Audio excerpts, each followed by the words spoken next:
Pourquoi la Réserve fédérale des États-Unis s'est-elle montrée si hawkish pour l'année 2025? Le marché action est-il menacé par ce cadre monétaire prospectif qu'a décrit la Réserve fédérale des États-Unis?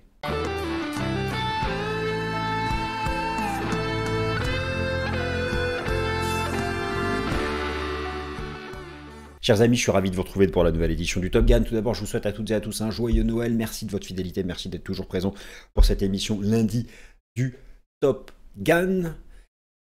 La Fed a cassé l'ambiance la semaine dernière. Une Fed intransigeante. Une Fed qui n'a pas confirmé ses anticipations de septembre dernier. Pire, elle envisage que sa cible d'inflation de 2% ne soit pas faite avant l'année 2027. La mise à jour des projections macroéconomiques de la Fed la semaine dernière, il faut vraiment que je revienne dessus, parce que, alors moi je pense, je vais vous donner mon avis personnel. Moi je pense que la Fed, elle est dans l'excès de prudence. Finalement, elle n'avait pas le choix. En clair, tout part de quoi? Tout part de quoi? Deux choses.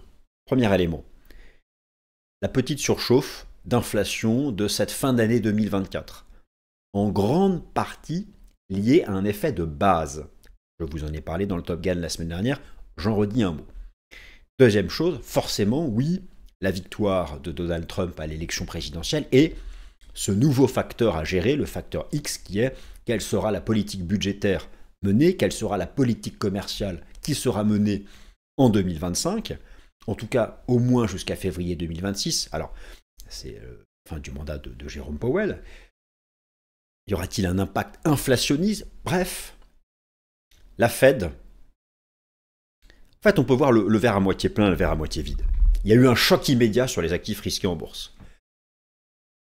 Marché action, marché des crypto-monnaies, dollar qui a pumpé. Il y a eu un choc immédiat. Moi, je pense que la Fed n'avait pas le choix. Imaginez le contraire. Et je vais, en première partie, je vais vous montrer en détail ces nouvelles anticipations de la Fed. Mais imaginez le contraire. Si la Fed avait confirmé ses anticipations proposées en septembre dernier. C'est-à-dire que oui, pas de souci, la cible d'inflation sera faite d'ici fin 2025. Oui, nous allons encore baisser 4 fois les taux, il y aura de la croissance, le chômage va rester bas, tout va bien. La Fed ne pouvait pas faire ça. La Fed ne pouvait pas faire ça. C'était prendre énormément de risques. Et elle se souvient d'ailleurs du risque qu'elle avait pris, souvenez-vous, à l'époque, en décembre 2023, où elle avait eu le même type de discours et avait suivi, les 4-5 premiers mois de l'année, un rebond de l'inflation. En réalité, je pense que là, la Fed veut se mettre dans une position inverse, en proposant des projections macroéconomiques volontairement très pessimistes. Car, oh que oui, elles sont pessimistes. Lorsque vous regardez le nouveau tableau des projections macro de la Fed, l'inflation nominale ne baisse pas.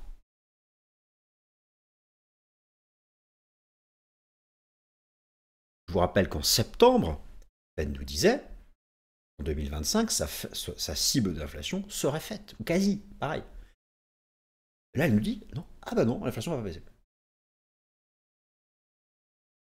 Une année 2025, donc pour rien.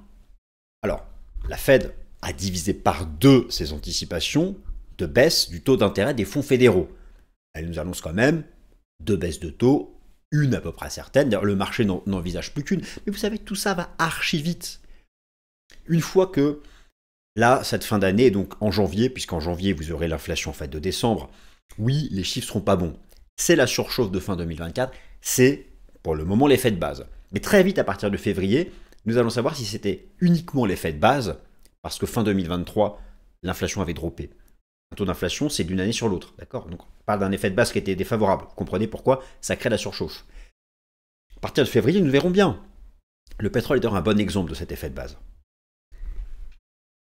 Donc la Fed, je pense, en partant d'un cadre très pessimiste, en nous disant, voilà, en 2025, l'inflation nominale PCE va rester à 2,5, le corps va rester à 2,5. En partant de perspectives aussi pessimistes, on ne peut avoir que des bonnes surprises. Mais en fait, la Fed a surtout voulu rappeler que maintenant, pour agir à la baisse sur ses taux d'intérêt, elle veut constater la reprise de la désinflation. Même si elle le sait, et c'est ce que disent les économistes de la Fed, que c'est en grande partie un effet de base. En tout cas, pour le moment, c'est pas structurel, c'est conjoncturel. Est-ce que ça va changer avec l'administration Trump? Nous verrons bien. Il y a aussi un énorme débat sur la politique budgétaire prospective et commerciale de Donald Trump. Sera-t-elle inflationniste ou pas? Si oui, est-ce que ça va concerner tous les biens et services ou pas? Bon, c'est complexe. C'est complexe. Mais je pense que face à ça, l'incertitude, la complexité, les doutes, et puis pour se mettre dans une position confortable, qui est partir d'une base pessimiste, pour finalement pouvoir agir dès lors qu'il y aurait des bonnes surprises. Si la Fed était partie sur de l'optimisme, oui, tout va bien, l'inflation va continuer de baisser à 2%, elle était complètement coincée. Parce que là, on est en surchauffe, l'inflation est en surchauffe, ça va prendre un peu de temps pour quand ça reprenne la direction du sud. Elle était coincée, elle ne pouvait plus agir, ni baisser ses taux. Mais en partant d'objectifs volontairement pessimistes, elle retrouve un moyen d'agir. Je pense qu'elle a voulu, c'est mon opinion, se placer dans ce positionnement psychologique d'une certaine façon. Avoir une liberté d'action. Alors là où elle prend des risques aussi, vous allez voir. Alors, il faut voir le verre à moitié plein, le verre à moitié vide. Le verre à moitié plein, c'est qu'elle nous dit, il y a de la croissance économique. Et elle accélère même. Bon, elle est inflationniste. Alors, je vous demande, qu'est-ce que vous préférez? Pour le marché action, vous préférez de la croissance économique avec un chômage bas mais de l'inflation, ou moins de croissance, plus de chômage, moins d'inflation et donc plus de baisse de taux? De la croissance et moins de baisse de taux, moins de croissance, plus de baisse de taux. Vous connaissez la réponse. Le marché action préfère plus de croissance et moins de baisse de taux. Donc, au final, pour le marché action, il faut laisser la poussière retomber. Mais, et encore, là, la Fed, ce qu'elle nous dit, c'est un cadre monétaire et macro prospectif. C'est-à-dire, dans 3 semaines, un mois, des nouveaux chiffres tombent, on reprend tout comme d'habitude. Donc, c'était, je pense, pour avoir une base de départ assez pessimiste, peu ambitieuse, qui ne peut réserver que des bonnes surprises pour le coup. Donc, finalement, le marché, dans un premier temps, c'est effectivement été surpris, mais il n'y a pas un stress structurel pour le moment. Je voulais absolument insister là-dessus. Donc, dans cette dernière édition du Top Gun avant Noël, joyeux Noël, chers amis, je vous fais un topo sur ça, on reprend le tableau. Deuxième partie, bien sûr, que l'équation, le facteur Trump, même si la Fed n'a pas rajouté dans ses objectifs macro une ligne Trump. Mais on le voit très bien qu'à partir, avec la mise à jour de ces objectifs d'inflation, ça ne sort pas de nulle part de la mettre aussi haute pour 2025. Et de reporter quasiment de 2 ans dans le futur, l'atteinte de la cible d'inflation. On est passé de fin 2025 à 2027. Mais Trump est intégré. Même si ce n'est pas écrit noir sur blanc dans le communiqué de presse. Tout ça, c'est pour se baquer. C'est pour voir venir. C'est pour voir venir. L'intransigeance de la Fed n'est pas la certitude qu'elle va avoir du mal à lutter contre l'inflation. C'est pour voir venir. À part l'intransigeance de la Réserve fédérale des États-Unis. Et commençons par constater cette intransigeance. 3 parties pour un Top Gun court, structuré. La Réserve fédérale des États-Unis a dévoilé son plan d'action monétaire et macroéconomique pour l'année 2025. Inflation, emploi, croissance économique, taux d'intérêt, taux neutre. Vincent Gann, qui c'est celui-là, passe en revue les nouvelles anticipations très hawkish de la Fed. Hawkish. Quel cadre monétaire nous attend en 2025? 3 parties. Puisque je vous fais comme d'habitude le suivi technique du S&P 500. Le plan monétaire et macro de la Réserve fédérale des États-Unis pour l'année 2025, chers amis. Je vous ai tout mis ici, mais je vais vous décrire le contenu de ce tableau. Vous pouvez lire tranquillement ce qu'il y a à gauche, puisque je vais tout mettre à l'oral, mais d'une manière différente. Vous avez ici à droite le tableau de la peur. Le tableau qui a déclenché le stress dans la nuit de mercredi à jeudi dernier. Le tableau de l'intransigeance de la Fed, le tableau du pessimisme de la Fed. Mais un pessimisme surjoué, à mon avis. Un excès de pessimisme. Un positionnement, une posture, voir venir. ne pas faire la même erreur qu'en décembre 2023. C'est tout ce qu'a fait la Fed. Elle a voulu, en décembre 2024, ne pas faire la même erreur qu'en décembre 2023. Et regardons en détail tout ceci. Ah voilà le petit tableau. Alors là, je suis simplement sur le site de la Réserve fédérale des États-Unis, vous pouvez retrouver le même tableau que moi. C'est assez incroyable. Déjà, commençons par les mauvaises nouvelles. L'inflation, c'est la cata. Permettez-moi d'en rajouter, c'est l'euphorie des fêtes de fin d'année, je surjoue comme la Fed a surjoué. La Fed, en septembre dernier, cette ligne, nous disait que fin 2025, c'était plié. C'était plié fin 2025, 2,1. 2,1, c'est 2, d'accord, on s'en fout. C'était plié, impeccable, plus d'inflation. Et là, elle nous dit, non seulement c'est pas plié, mais ça réaccélère à la hausse. Ça a choqué tout le monde. La cible qui devait être faite fin 2025, elle va être faite en 2027. Pour l'inflation sous-jacente, c'est quasiment le même schmilblick. Ça devait être fait courant 2025-2026, ça ne le sera pas avant 2027. Et surtout, les progrès sont minimes en termes d'inflation corps. Et ça va aller tellement vite, ça peut aller tellement vite. En donnant des objectifs macro pour 2025, aussi pessimistes, elle se donne une marge de manœuvre. Alors effectivement, la Fed est passée de 4 baisses de taux à 2 baisses de taux seulement maximum en 2025 et idem en 2026. L'autre mauvaise nouvelle a été le rehaussement du taux d'intérêt dit neutre. Le taux d'intérêt dit neutre, vous savez ce que c'est. Ce taux d'intérêt des fonds fédéraux qui est censé être pour l'économie ni restrictif, ni accommodant. Pendant longtemps, avant la crise inflationniste, avant la crise sanitaire, c'était 2,5. La crise sanitaire est arrivée par là, augmentation de l'inflation structurelle.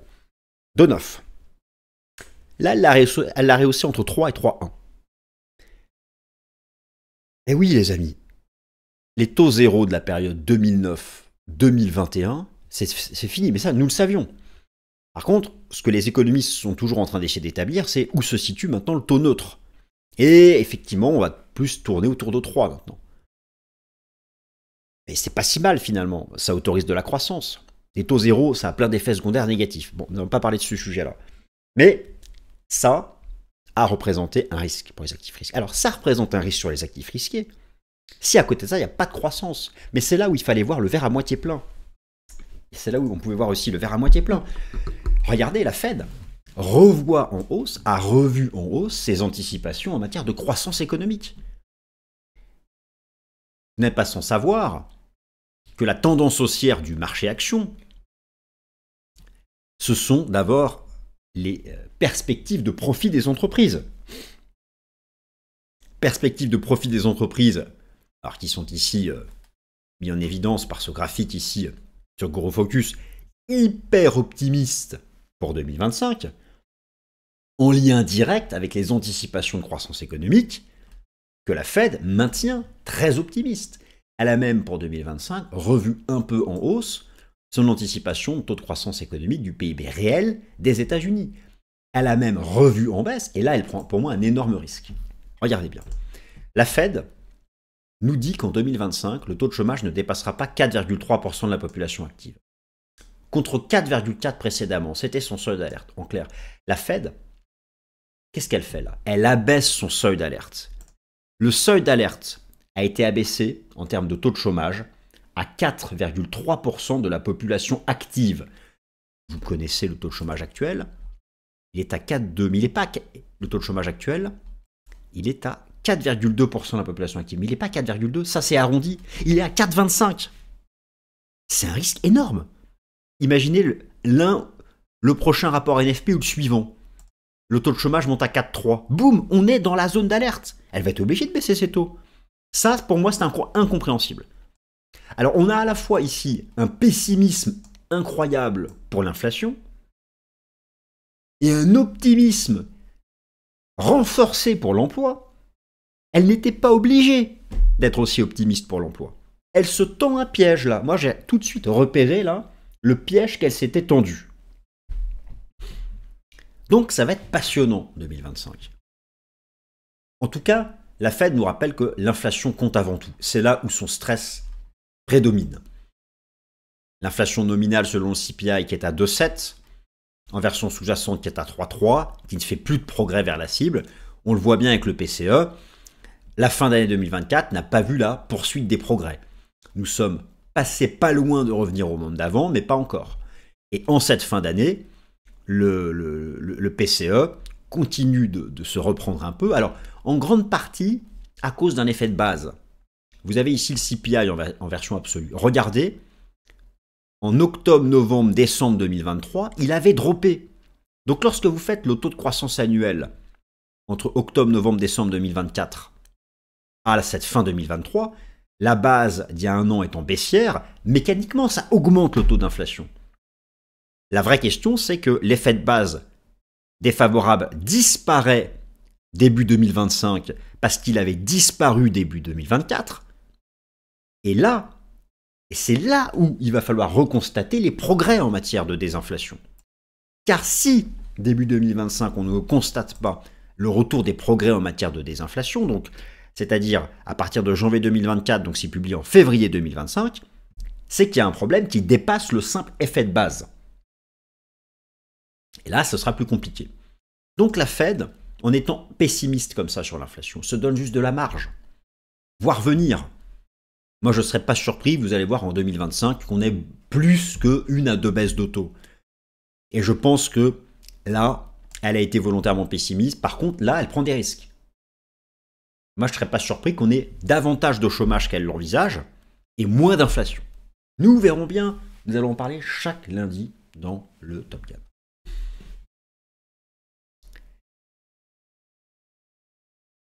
Alors, maintenant, dans les autres éléments qui expliquent en grande partie la Fed, c'est bien sûr le facteur Donald Trump. Quel sera l'impact sur l'inflation, mais aussi sur l'emploi, et c'est là où elle prend des risques, de la politique budgétaire et commerciale agressive, tarifs douaniers, baisse d'impôts, qui arrive et qui va arriver dès le jour 1 de la prise de fonction de la nouvelle administration Trump. La guerre commerciale de Trump, les droits de douane élevés, les importations chinoises avaient entraîné une hausse du prix des biens importés entre 2016 et 2020. Constatez ici quel fut l'impact inflationniste du premier mandat de Donald Trump. Naturellement, il faut bien comprendre une chose, c'est que l'impact sur l'inflation est en débat. Vous allez avoir le prix de certains biens importés qui va augmenter, mais ça peut aussi retirer du pouvoir d'achat aux consommateurs et in fine se traduire par la baisse du prix de biens et services qui ne sont pas concernés par le commerce international. C'est donc compliqué. Les entreprises, effectivement, peuvent répercuter cette augmentation des coûts sur les consommateurs. Il peut y avoir dans un premier temps un effet inflationniste. Les tarifs douaniers avaient à l'époque perturbé les chaînes d'approvisionnement. C'est des coûts en plus. Les entreprises, provisoirement, augmentent les prix. Ok, très bien. Mais ça avait concerné finalement certains secteurs, notamment certains secteurs industriels de l'America First, mais beaucoup moins l'inflation des services, qui ne sera quasiment pas concernée par cette guerre commerciale. Donc, il y a un facteur d'incertitude avec Donald Trump en matière d'inflation et d'emploi. Personne, parce que déjà, lorsque vous regardez les études qui ont été faites sur le premier mandat de Trump, grosso modo, que disent les études? Il y a eu un effet légèrement négatif sur l'emploi, à peine perceptible sur l'inflation. Voilà, toute chose égale par ailleurs, en faisant la somme de tout à la fin, en faisant les comptes. Bon. Mais il y a de l'incertitude. Guerre commerciale, accords commerciaux. Dans le degré au quiche de ce qu'a publié la Réserve fédérale la semaine dernière, et son pessimisme quant à l'inflation, je suis convaincu qu'elle a intégré cette incertitude Donald Trump. Elle n'a pas la conviction que ça va être plus difficile de lutter contre l'inflation, mais elle préfère partir d'un scénario pessimiste pour faire face à toutes les hypothèses. Voilà pourquoi je pense qu'au stade actuel, il y a plus de peur que de mal. J'insiste, il y a plus de peur que de mal.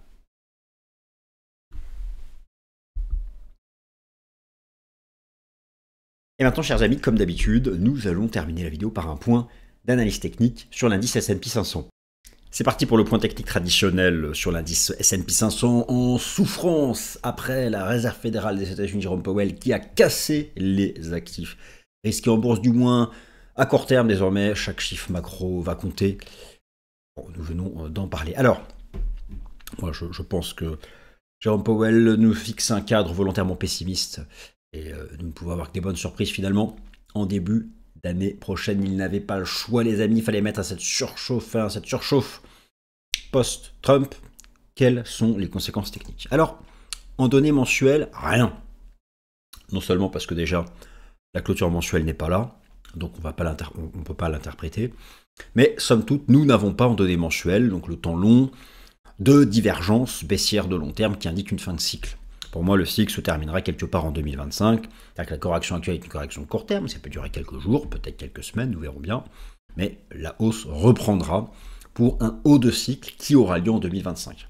Et cette divergence sera créée, vous allez voir, d'ici le mois de décembre 2025. Donc sur cet horizon de temps, RAS. Par contre, pour ce qui est du court moyen terme, quelques séances à quelques semaines, effectivement, les choses changent un peu. Il y a tout d'abord, pour le coup, donc une divergence en données hebdomadaires, divergence qui apparaît ici régulièrement et qui crée donc des sous-vagues au sein de la tendance haussière de fond. Alors, la question tout de suite, moi qui me vient à l'esprit, c'est est-ce que cette vague 5 est terminée ou sommes-nous toujours en train de la construire? Alors, moi j'estime qu'elle n'est pas terminée, nous sommes toujours en train de la construire, il s'agit probablement d'une sous-vague 4, quatrième temps correctif au sein de cette grande vague 5. Alors je mets aussi un point d'interrogation parce que nous aurons l'occasion d'y revenir ces prochaines semaines. Mais j'estime qu'ici nous avons fini la sous-3 de la grande 5 et que nous rentrons dans un temps correctif. Il va falloir lui laisser le temps de se développer. Et donc justement, c'est là où l'horizon de temps journalier va nous apporter des explications, des hypothèses. Alors, effectivement, la bougie de rejet ici, suite à la mise à jour des projections macroéconomiques de la Fed, un Powell intransigeant au quiche, un Powell qui n'a pas voulu, qui a voulu peut-être casser certains jouets sous le sapin. Il a cassé certains jouets sous le sapin de Noël. Violente bougie, d'ailleurs, qui venait ici tout de suite fermer un gap d'épuisement. On repasse sous 6000 points, marché correctif sous 6000 points. Il y a deux hypothèses. L'hypothèse la plus bullish serait combinaison des facteurs techniques. Un marché dans la capacité de tenir le nuage daily du système Ichimoku, tenir ce support, se stabiliser, repartir. L'hypothèse d'une correction plus profonde consisterait à enfin revenir en direction de la moyenne mobile à 200 jours, entrer dans le nuage, viser la SSB, revenir, s'appuyer sur ce gap haussier de septembre dernier, revenir chercher les bases de l'accélération de la victoire de Donald Trump à l'élection présidentielle. Voilà une grosse zone support qui sera bientôt rejointe par la SMA 200. Worst case scénario, le marché ira former une base dans cet intervalle entre 5006 et 5750 avant de repartir en janvier. La 1, tenir ça, on l'enfonce, on viendra chercher cette zone. Le gap, la base de départ de l'accélération de la victoire de Trump à l'élection présidentielle, la SMA 200 qui revient. N'oubliez pas cette SMA 200, notamment sur les GAFAM, ça se surveille de près car c'est intéressant. Et derrière, repartir. Tout ça est très sain, tout ça vient dégonfler une bulle de novembre-décembre, enfin une bulle. Un excès d'optimisme. Maintenant, c'est le temps du reality check, comme disaient les Américains. Ça dégonfle le réservoir des acheteurs, qui était un peu trop rempli. On le vide. Ça dégonfle un cadre quantitatif, qui était un peu dans sa partie haute. Regardez le pourcentage d'actions au-dessus de la moyenne mobile à 50 jours qui retombe. Et donc, lorsque le S&P 500 va revenir chercher ça, s'il y va, avec un cadre quantitatif à nouveau propice au retour des acheteurs, le marché repartira. Chers amis, je vous souhaite à toutes et à tous un joyeux Noël et j'aurai le plaisir de vous retrouver pour le Top Gun du lundi 30 décembre 2024. Prenez soin de vous et à la semaine prochaine.